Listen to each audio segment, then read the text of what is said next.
现场要仔细检查，指纹、脚印、毛发都要提取。嗨，公孙探长。啊。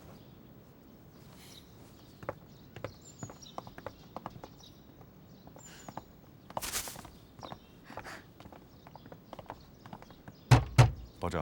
啊。你把他弄来干什么？协助调查呀。他比较了解吴蜀的情况，而且精通偷盗之术，能够从罪犯的角度找到线索。哼，亏你想得出来，弄一只贼猫来抓老鼠。能抓到老鼠的猫就是好猫。这是什么？纸啊，纸。探长，手指。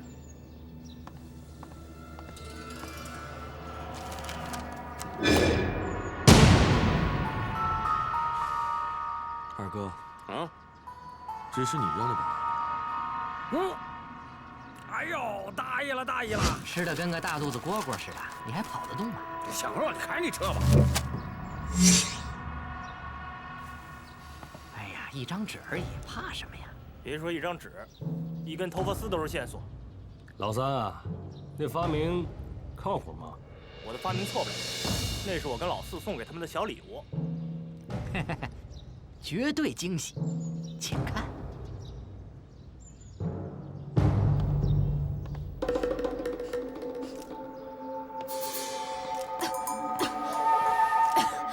喂，你有没有闻到什么味道？什么味道？我感冒了，闻不出来。不会是那种情况吧？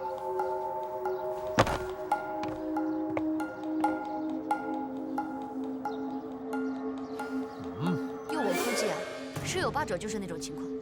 各位，我如果是你们，我一定要离这车远远的。什么意思啊？没什么意思，没什么意思。孟非，跟我回 DBI 一趟。再见。一对神经。别说笑，打起精神来。探长。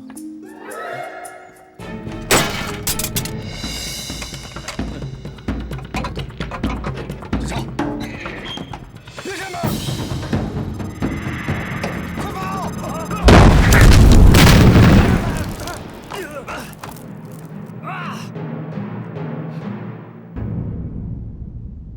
是大粪！你怎么那么坏啊？是我坏吗？明明是吴蜀下的陷阱啊！那你还故意让公孙泽他们往里钻？这次的案情他简直是太轻敌了，我要不让他吃点苦头的话，能引起他重视吗？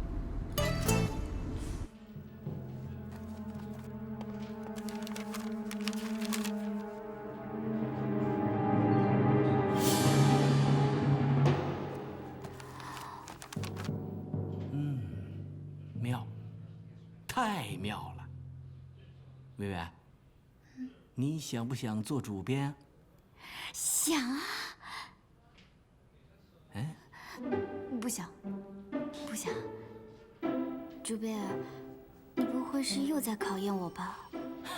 不，薇薇，你想，这信怎么不偏不倚就到了你手上了？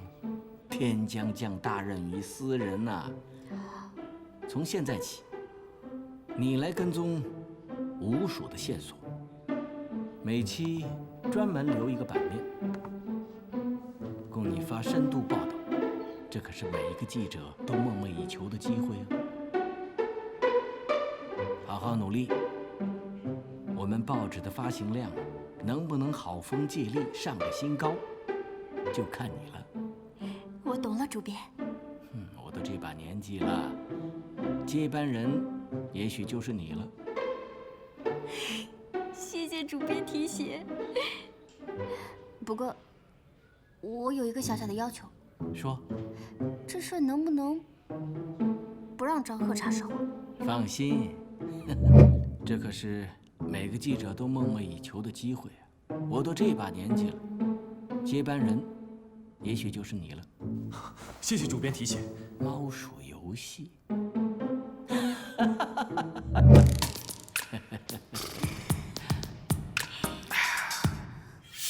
嗨，怎么样？有什么线索？在这里。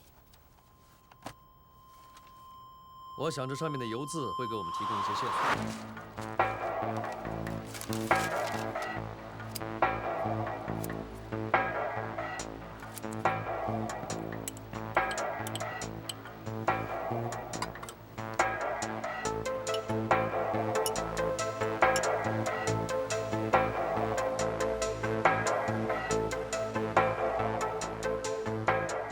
有结果了，里面的主要成分是动物脂肪，主要成分是牛油、少量香油、料酒和面粉的成分，里面还含有多环芳香烃类物质，说明曾经被煎炸过。哦，里面还有少量的沙茶酱。沙茶酱，内容还挺丰富的，说的我都已经饿了。走吧，我们吃饭去。我不去了，还有工作要做，你们去吧。我请客，杰瑞赏个脸吧。走吧，珊儿姐。好吧。哥，你们回来了，我等你半天了。天啊，你们干什么去了？掏大粪吗？别提了，比掏大粪还要更惨。你们掉进粪坑里了。少管。哎，哥，你别走呀，我还要问你案子的事呢。你来呀，你过来，我跟你说。我去洗澡。薇薇，你有什么事可以问我啊？泽哥，你去洗澡了。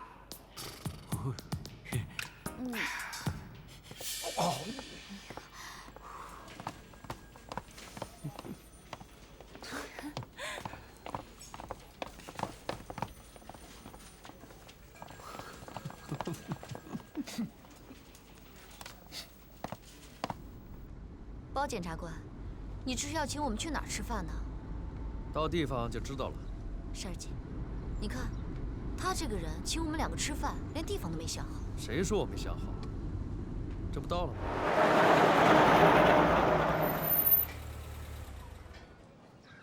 牛肉生煎包。哎，您的生煎，谢谢。哎，客气。包检察官，你就请我们吃这些啊？你真太小气了，像我们这种级别的美女，怎么不得请我们吃个海参鲍鱼啊？别小看这路边摊啊，这可是南城最好吃的生煎包，快尝尝吧。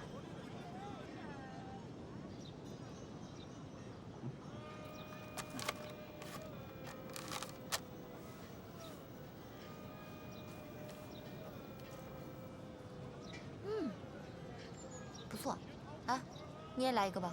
啊，我就算了，我只吃青菜，不吃荤腥。再吃一个。知道这儿的生煎包为什么好吃吗？它的秘诀就是放了沙茶酱。沙茶酱。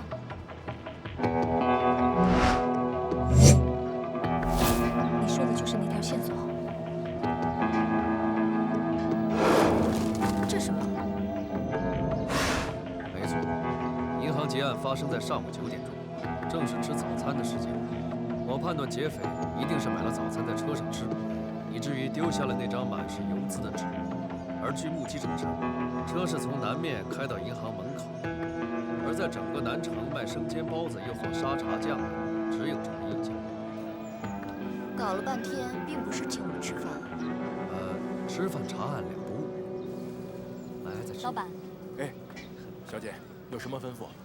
今天早上9点以前有没有一帮客人，大概5个左右，在这买过生煎包？珊儿姐，你这样可不行。老板，我们是 DBI 查案，我想问一下，今天早上有什么客人来这里吃过生煎包，与今天早晨的案件有关？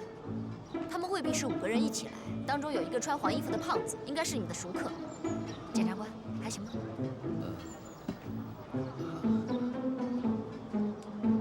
你这么说，我倒想起来了。对，今天早上是来过3个人，有一个穿黄衣服的胖子，请能吃的，我见过他。他们都说了什么？做了什么？也没什么特别的，就是叫生煎吃，然后打包带走。还有什么线索？越详细越好。哦，我给他们端生煎的时候，看到他们几个在看几张广告。什么广告？就是那些银行发的广告。你确定吗？确定。那些广告啊，现在不是满天飞吗？什么债券啦，什么人寿保险啦，什么零风险投资啦，变着花样啊，想从我们老百姓的口袋里把钱掏走。哦，对了，临走的时候，就那个穿黄衣服的胖子，随手还把广告给扔了。扔什么地方？喏。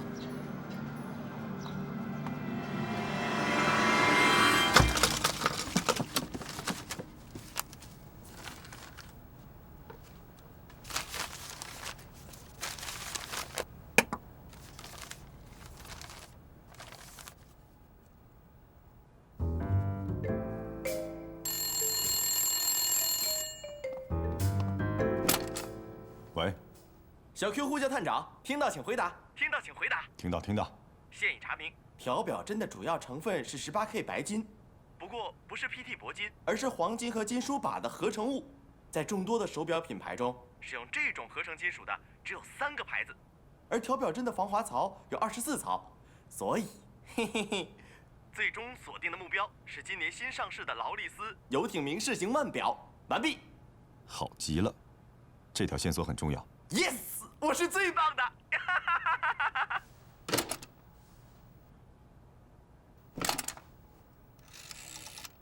喂，老马，你马上派人去德城的劳力斯专卖店，调查今年购买游艇明式型腕表的客户情况。对，要客户名单。探长哥，看来调表针已经有线索了。当然，在你不负责任消失之际，我已经有了重大进展。太好了，我也有一个好消息要告诉你。在生煎铺子的垃圾桶里找到了3张疑犯丢弃的广告，分别出自于城北银行、中央银行和利农银行。而且我们已经和其他城市的警方取得了联系，证实吴蜀确实有连续作案的习惯，并且2起案件的时间间隔往往不会超过12个小时。看来吴蜀确实会把下一个目标定在利农银行、城北银行和中央银行中的一个。既然这样，我们就兵分3路，到3家银行蹲守，以逸待劳，守株待兔。这怕是不行吧？如果警方的力量拆散，恐怕不是吴蜀的对手。开玩笑，我们 DBI 刑警个个以一当十，对付几只老鼠绰绰有余。是吗？嗯哼，我记得是谁刚被淋了一身老鼠屎，这么快就忘了？你，我们只是遭人暗算 ，OK？ 拜托，要是真刀真枪较量，我一定把他们一个一个按到马桶里，淹死不可。我拭目以待。嗯哼，别争了。孟非，依你看，吴蜀下一个目标会是哪里？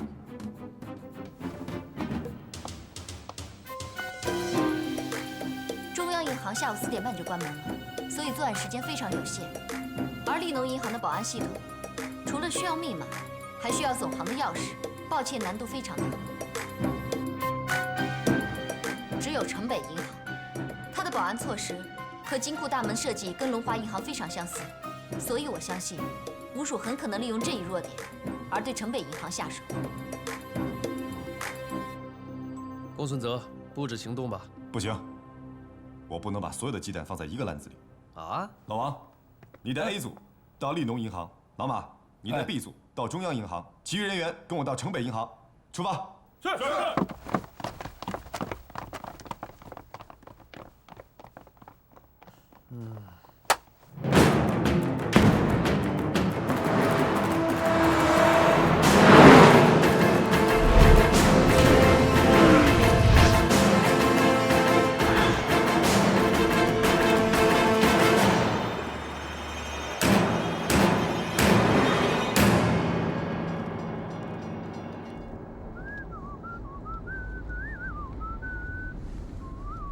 你知道你跟我最大的区别是什么吗？你是一个墨守成规的风险厌恶者，你却是个标准的风险爱好者，但是冒险、激进、缺乏纪律性，都是做警察的大忌。在墨守成规的低能和随机应变的高效之间，我选择的是后者。哼，自圆其说。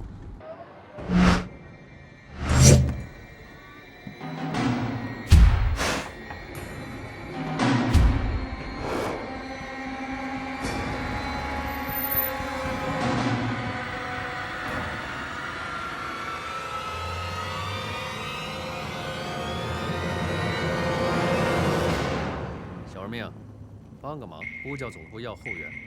啊？你干嘛？就跟他们说城北银行发生了劫案。什么？包大哥，你在开玩笑吧？这里风平浪静，哪发生什么抢劫案了？警长，按他说的做。你看，银行门口那辆车，司机在上面没有熄火，还不停轰油门。明白。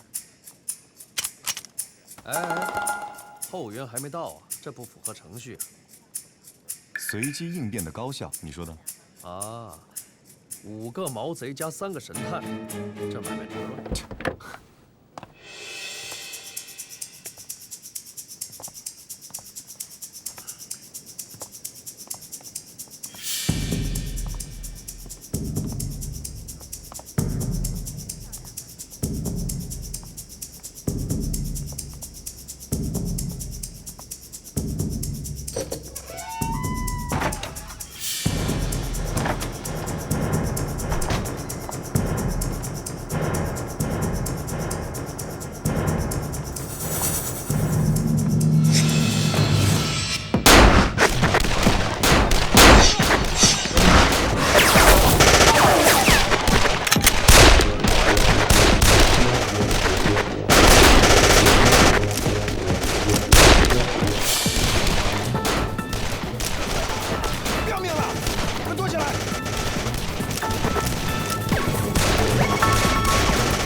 图有真相，一张好照片胜过洋洋洒洒万言书啊！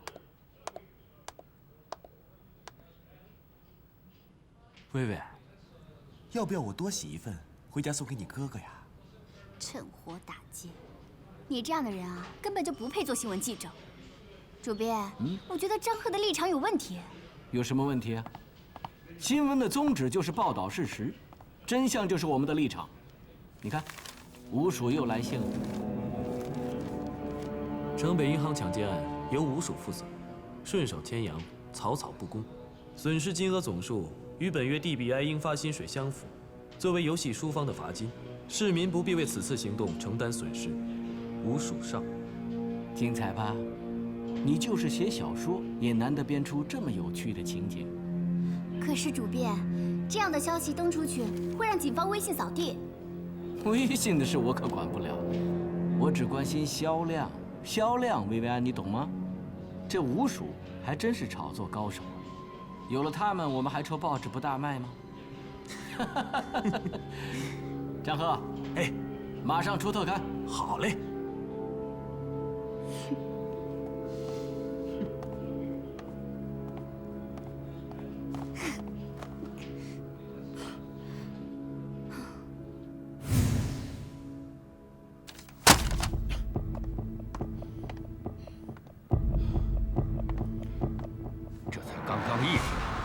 对 DBI 的授勋仪式，简直就是一个巨大的讽刺。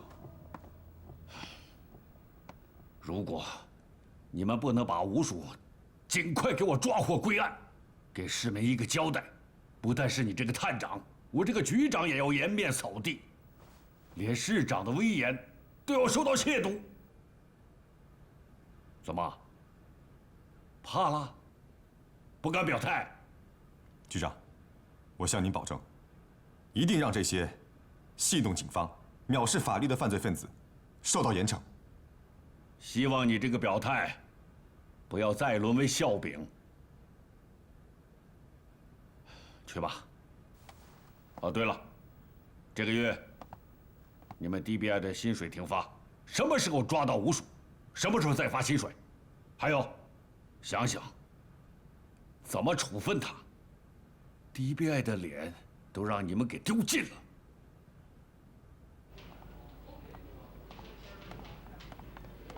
探长哥，我找你有点事情。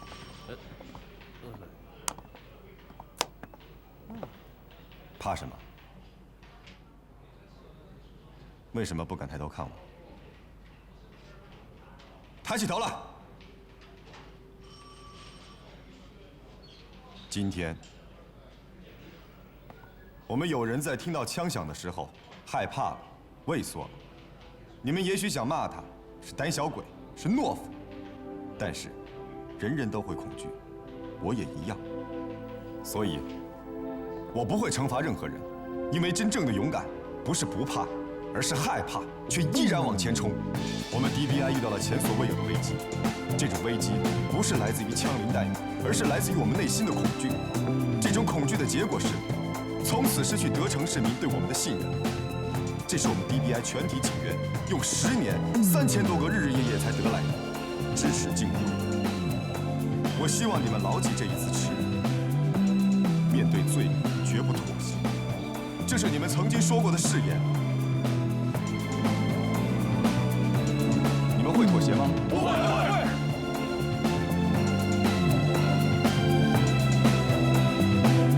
我们绝不妥协。很好，这个月如果谁家里生活困难有拮据，可以到财务那儿去领钱。我和包检察官各自有3个月的薪水存在那儿，大家不用客气。解散。哎，走。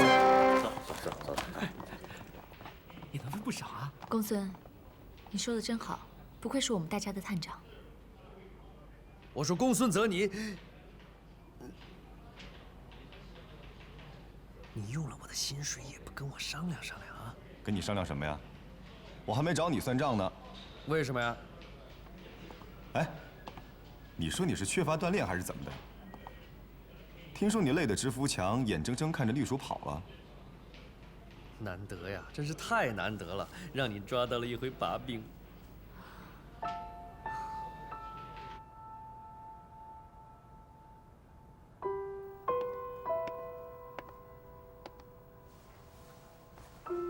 感觉怎么样？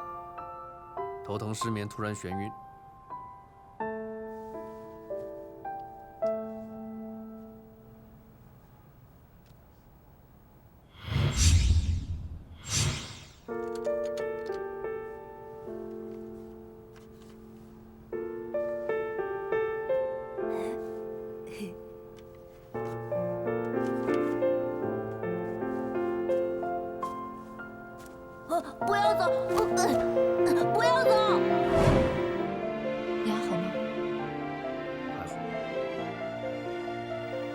我怎么了？目前还不能确定，但是你颅脑的弹片已经开始压迫小脑神经，很有可能会有移位的危险。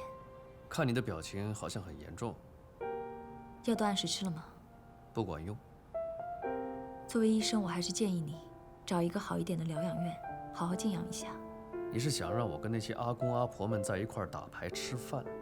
如果是那样的话，你还不如杀了我。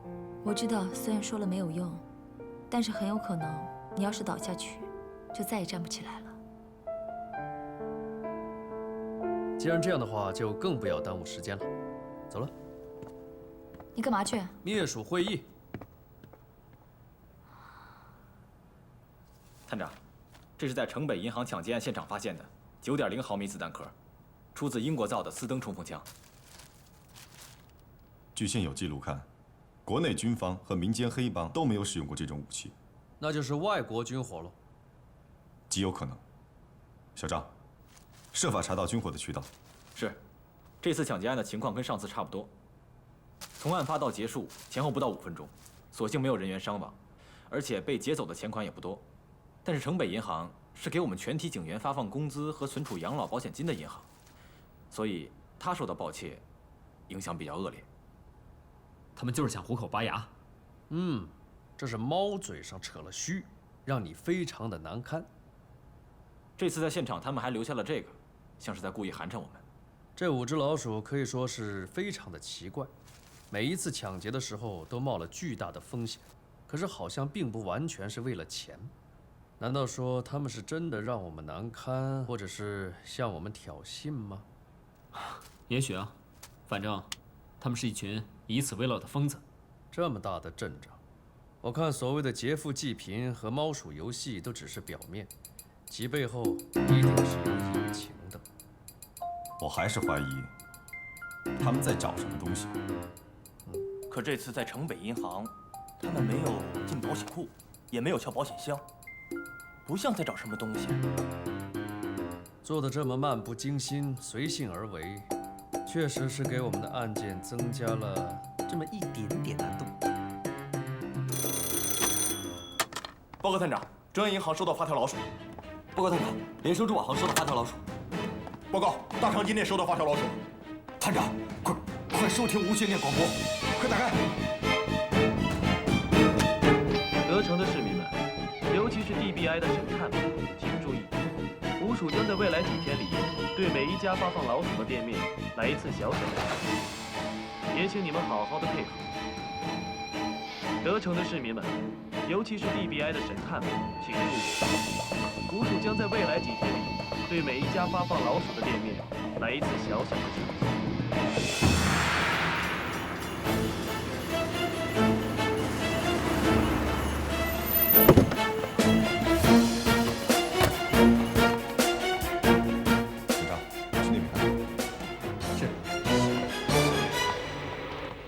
完全是误会。我们德城广播电台的宣传口径一向很严谨，这是有口皆碑的。再说我们跟 DBI 的合作也不是1天2天了，这肯定是一场恶作剧。内部的人都查过了吗？不会，在你们来之前，我们已经调查过了。这肯定是有人别有用心，盗用我们电台的播出信号。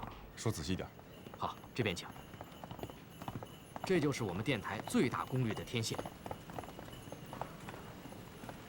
哦。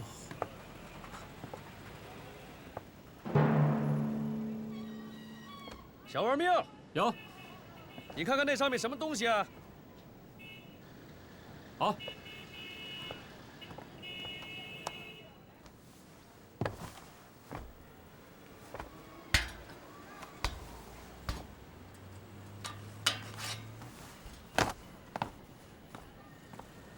这是什么？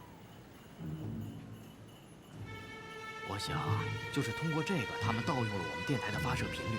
利用我们的天线来发射他们自己的播音，而我们的播音室在一段时间内竟然浑然不觉，还以为一切正常呢。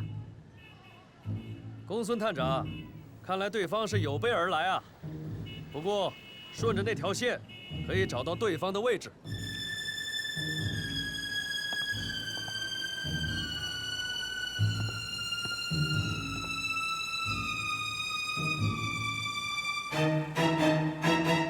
就那间。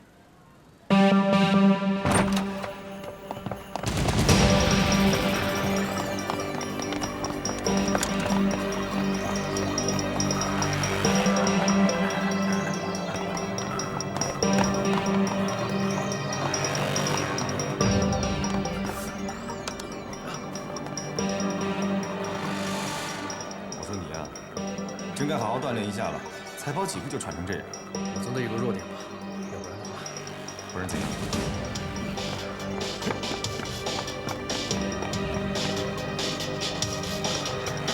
探长，在这里。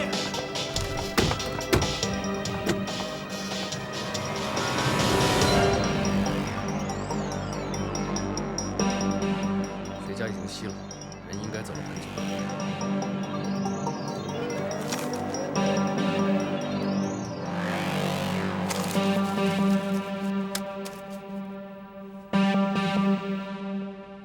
劫持电台信号，播发挑战宣言，恐吓市民，藐视法律，戏弄警察。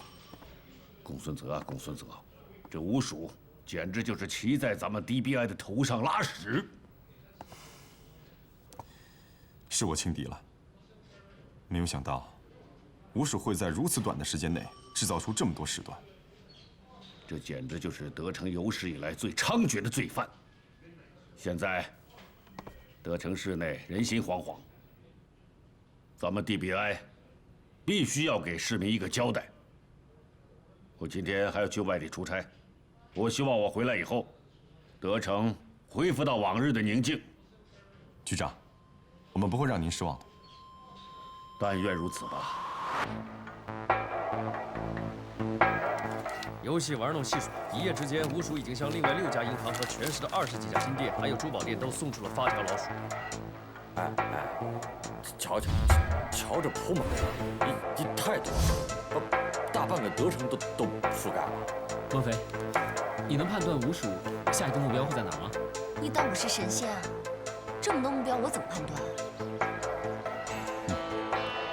这些小毛贼发现我们能掌握他们的作案规律。 就改变了策略，同时发出几10个目标，想把水搅乱。太狡猾了。目标不是重点，目的才是重点。吴蜀的行为已经到了胆大妄为的程度，可是他们的犯罪动机和犯罪行为始终画不上等号。如果我们始终猜不透他们的犯罪目的，那么我们将一直被他们牵着鼻子走。大家说说看，吴蜀抢劫的目的是什么？为了钱呢？ 谁抢劫不是为了钱啊？小子，你这就错了。昨天的劫案是损失了多少？500万。哎，这就对了。刚刚那个慈善基金会打来电话反映情况，说他们刚刚收到一笔500万的匿名捐款。啊？500万全捐了？哎，一点都不奇怪。 吴蜀在其他城市也做过向穷人散钱的义举。义举？哼，别往他们脸上贴金了。只要是触犯法律的人，就是罪犯，捐再多钱也洗不白。两位老大，特大喜讯！特大喜讯！怎么说？我跑了劳力斯的专卖店，店主说那块新腕表上个月一上市就被一抢而空了。 哇塞，这些人买手表就跟买白菜一样啊！嗨，就那帮人，不是资本家就是土财主啊，他们的钱呀，哎，来得太容易了。这个厂家呀，为了保障客户的售后服务，他们呀就详细的登记了每个客户的信息。这是他们总部提供给咱们的名单，一共卖出了33块，被29个人给买走了。29个人啊，少了4个。 这不是明摆着的吗？有人买了不止1块。没错，有一个人，他买了不止1块，而是5块。5块？那这个人有登记资料吗？有，不过他登记的资料都是假的，查不死人了。哎，去，闹了半天，我们白激动一场。哎呦，老马呀，你就快点说吧，你是怎么机智勇敢的找到线索的？哎，还得说是人家包检察官了解我啊。 就这么点小困难啊，能难住我？哎，当时啊，我就想，如果一个人一下子买了5块劳力士金表啊，这卖家就有可能给买家提供一定的优惠或者是赠品啊。回头我一问，果然呀，这个店主现在还记得，当时他送给这个买家一口12响的大座钟，而且是他店里的伙计亲自把这口钟给买家送到了地方。在哪儿？仙空岛。你说的是那家新开的度假村？度假村？我怎么知道？小子，要是说起这吃喝玩乐，你还是个厨。仙空岛坐落在德城郊外的东部，四面环水，风景秀美，集餐饮、娱乐、美食于一体。说是度假村，其实就是个销金窟。经过我初步的调查，仙空岛的老板名叫陆芳，此人为人仗义，挥金如土。根据目前掌握的线索，可以确定5鼠当中的红鼠身材魁梧，抽哈瓦那雪茄，他身上的雪茄味非常明显。而白鼠中等身材，年纪较轻，枪法一流。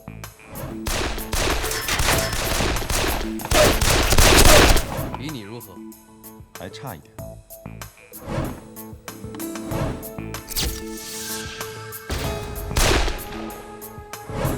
除此之外，我还知道黄鼠，这个家伙一定是一个非常贪吃的胖子，作案的时候还不忘吃生煎包，而且兜里还揣了一块糖果。其次呢，就是蓝鼠，蓝鼠身材矮小，有暴力倾向，善于逃遁。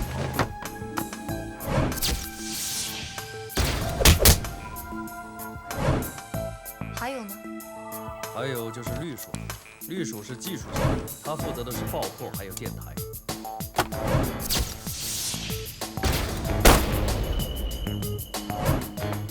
这下跑不了了。探长，包大哥，你们下命令吧，我现在就去抓5鼠。展探员，5鼠脑门子上刻着字，长什么样子你都清楚了吗？从5鼠的犯罪头像来看，这5只老鼠行动一致。既然一个会在仙空岛，那么另外4个也一定会在仙空岛。既然如此，那我们就非要探一探这仙空岛不可。我说，在座各位每个人脑门子上都写着“警察”2个字，不用灯照都亮，怎么去探？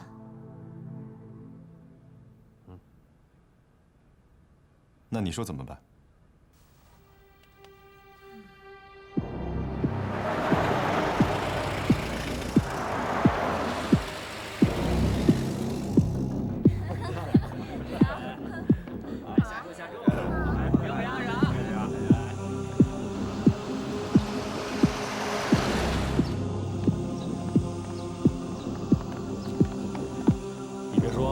生意不错呀。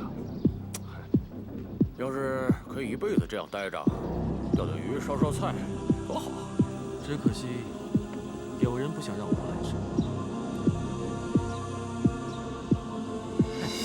看来今晚有乐子了。你们在说什么？我怎么听不懂啊？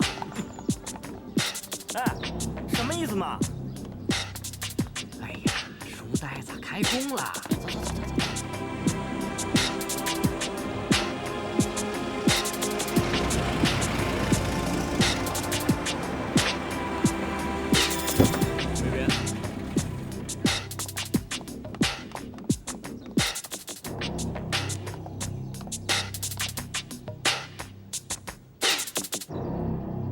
探长大人，你不是一直想跟珊儿姐这样拉拉扯扯的吗？现在机会终于来了。机会难得啊，探长。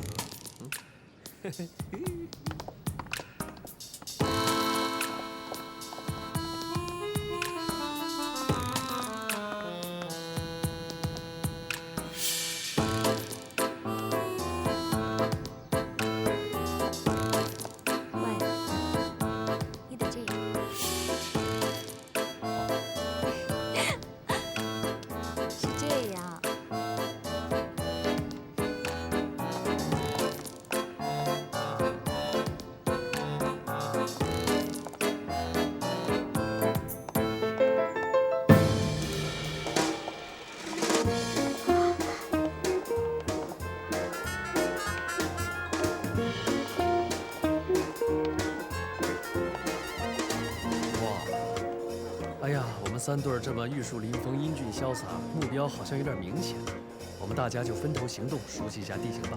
我跟孟非呢去赌场，小二命，你们2个人留在舞厅跳舞。探长哥嘛，委屈你了。美食城。走走。喂，松弛一点。我不松弛吗？你平时在 DBI 待的时间长了，好不容易来到这儿，应该唱唱歌、跳跳舞，让自己放松放松啊。你不会经常来这种地方吧？一个人还是2个人？哎呦，探长哥，我说探长哥，这么长时间，你还不赶快请谢瑞到舞室里面跳舞？表情还这么严肃。在这种环境里面，1不抽烟，2不喝酒，3不赌钱，身份马上就会暴露。你管我呢？先管好你自己。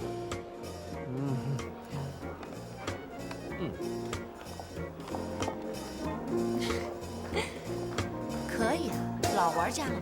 我真的是第1次来吗？我这个人呢，就是天生的适应环境。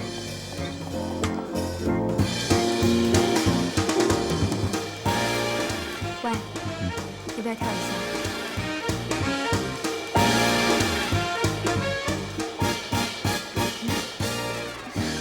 先生，对我们这儿不满意吗？